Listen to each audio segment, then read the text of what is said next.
Hello everybody, my name's Paul Tace. In this video we're going to be looking at flying our drones in the snow. So what I'm going to do is I'm going to walk through a few things that I've done and throw a few tips in there along the way. So let's get started.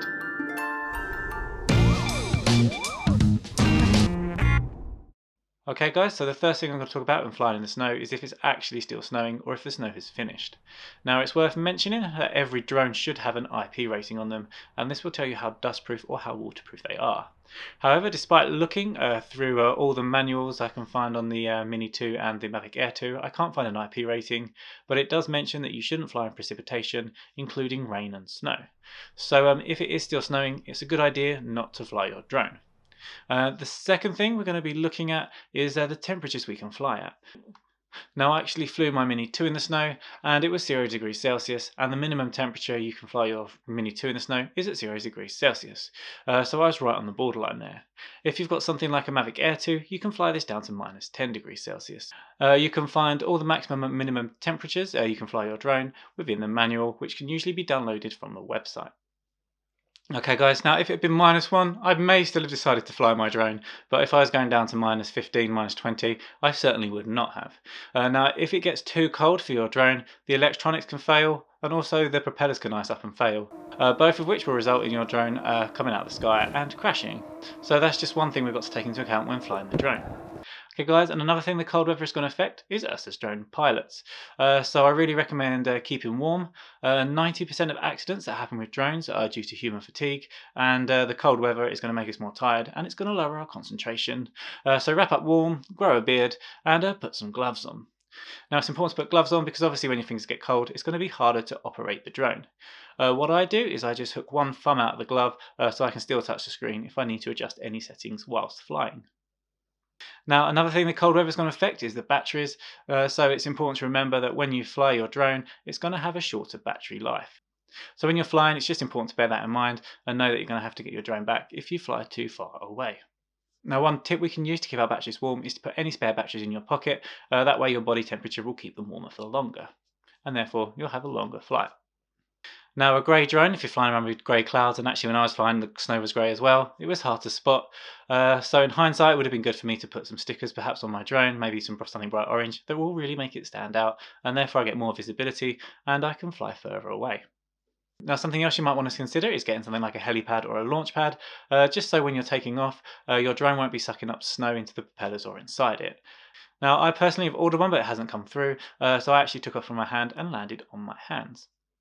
Now another thing we should consider when flying obviously is the wind. It's likely to be more windy when it's snowy, and for me it was just pushing my drone to the limit. I really wanted to fly my Mini 2 just because I wanted less restriction and I wanted to fly in a local park and not have to land every time a random dog walker walked past. So what I decided to do is keep it fairly low. Obviously the higher you go the windier it's going to be, and if any random gusts came along I could just lower my drone below the tree level, which would mask it from the wind around. Now something I would mention is the Mavic Air 2 would have been better for this flight. It's going to have lower temperatures, it's also going to have faster flying speeds, and it's also slightly bigger and easier to see. Now I'll say the only reason I didn't use it is because if there's anybody nearby walking the dog for example, I'd have to land the drone, and I just didn't want to have to keep putting it up and down all the time, especially if I've got a reduced battery life. Now when I flew on this particular day there was a very slight bit of snow in the air, but I didn't think it would have much effect on the drone. If it was any heavier, I would not have put it up, but as I say it was very light and sparse, so I decided to fly it anyway. If we look at some of the shots I've taken, this one here is going to be low to the ground, and I've actually flown with an ND8 filter on, and this is just going to blur the movement along the ground as I'm moving forwards. If you can fly with ND filters, I highly recommend doing this. For the most part, as I've said, because of the wind, I've flown quite low to the ground, so I decided to try flying through some gaps as well. Just be extra careful if you're flying low that there's no one around you that you can hit. Okay guys, so after 2 batteries I was getting really cold, I was starting to lose concentration and I wasn't enjoying it as much, so then I knew it was time to bring the drone back and head home. So when I landed it, again I landed it on my hand to make sure I'm not sucking any snow up into the drone or the propellers, and it was actually dry, but just in case I decided to put it in the car under the air conditioning just to make sure there's no moisture in the drone, because even if it didn't fail whilst flying this time, if it had moisture in, that can actually affect the drone in later flights. So it's really important if it does get a bit wet or there's a bit of moisture in there that you make an effort to get rid of it by getting the drone warm.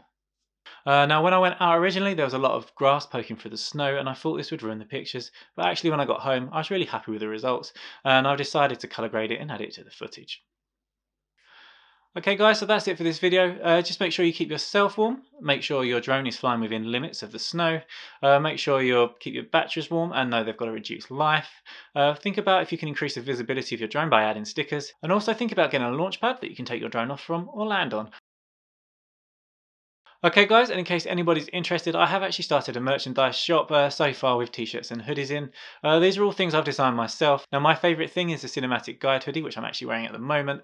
And this has got a little barcode on and it's got all the settings up along the side of the barcode that show you the best cinematic settings for flying your drone, with a few other cool little features on there. So if you fly drones and wear clothes, it might be worth just going over, having a look for that link and seeing if there's anything on there you like. Anything you do buy will directly benefit the channel. Okay guys, that's it for this video. If you have found it useful, hitting that like button is a huge help to me as a creator, and I hope to see you in the next one.